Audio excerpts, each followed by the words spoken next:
Have you ever had a time in your relationship when you felt like you were just done?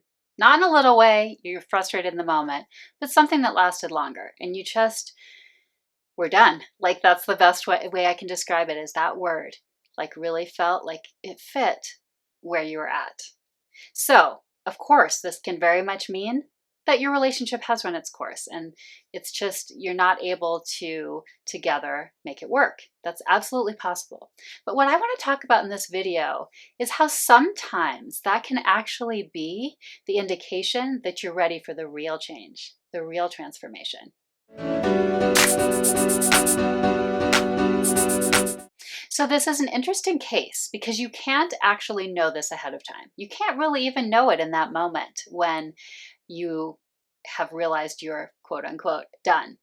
Um, so what I want to address actually in this video is what to do if you were in a relationship, you thought you were done, maybe you even broke up for a little while, and or maybe not, and you find yourself back in the relationship and like really surprisingly seems like things shifted and you're back together.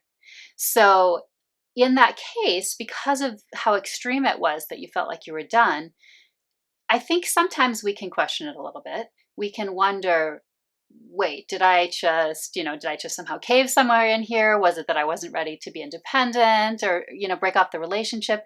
So I mainly want to cover in this video some clues and questions you can ask yourself to determine what the case really is.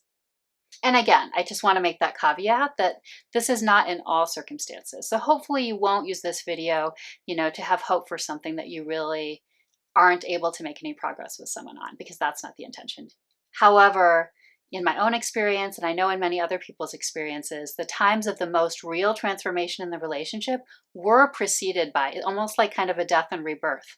And so it is true that getting to that point of really feeling done can be part of that.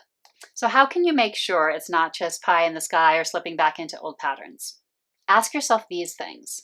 And try to get really specific here. Like maybe write this in a journal, really sit down and actually answer these questions. Because, when we're trying to go pie in the sky, that's exactly what we're trying to do is kind of, oh, I kind of thought about that and not really do the work. So sometimes writing it out forces you to actually have the answer. That's why I mentioned that.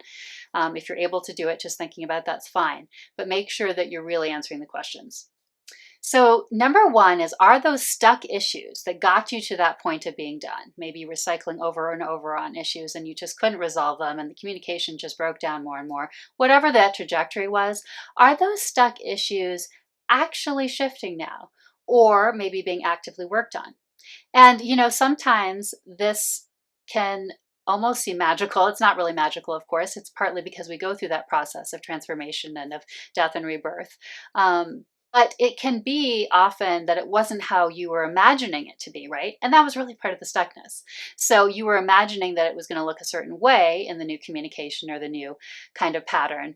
But when you look at it, you can say, oh, yeah, there is something different there now. Like it is shifting, it is being worked on. But often it's in some different way than you had anticipated in how it looks. And the second one to ask yourself is, do you feel like you see your part in what happened differently? Because often this is also like we think that the being done in these kinds of cases is because it's only about that relationship shifting, it's only about it not working.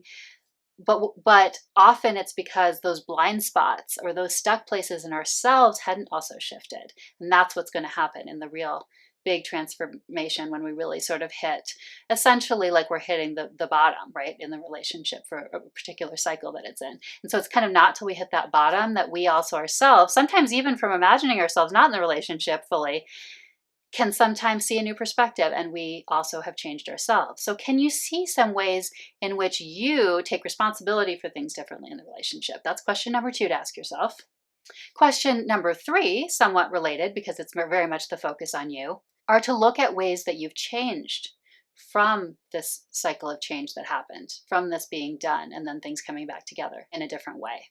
So for example, maybe you feel more energized where you always just felt really tired before, and partly that was the emotional stuck energy perhaps of the relationship.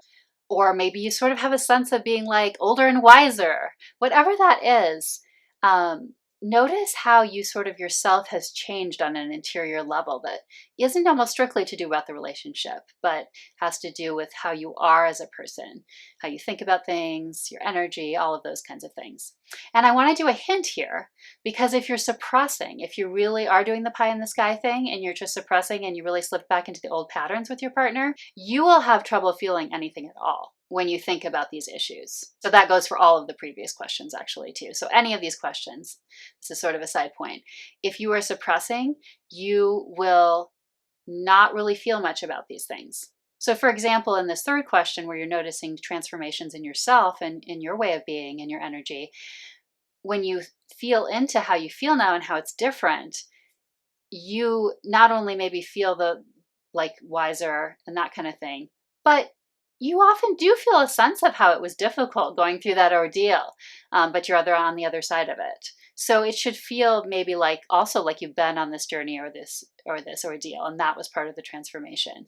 And if you're suppressing, you'll just have more difficulty accessing different pieces of the feelings because you're really trying to avoid the truth about how you really feel. And then one just practical example for people who prefer to sort of really make it practical and run a scene, through their mind, for example, make it very concrete. I think it could be great to do that very thing. Like go back to, if you're sitting down and thinking about this and answering this question, go back to a recent exchange with your partner, whether a difficult one, maybe even just a regular one. And you could use it as a means to look at those patterns and how they've changed. You could look at it as a means to see how you interact differently and if you're showing up differently. And then a specific example I haven't really mentioned yet is in that kind of a scene, you could look in particular at your communication patterns. So looking at it through that lens of communication, both nonverbal and verbal, like what you're actually saying to each other. So hopefully those will help you to figure out where you're at in a situation. If you just are coming out the other side of being done and then coming back together, and it can sometimes sort of feel like a whirlwind or like, whoa, I'm plopped out on the other side. What just happened here? Whether it's, like I said, it may very well be that you transformed the relationship and it had to go through that to get there.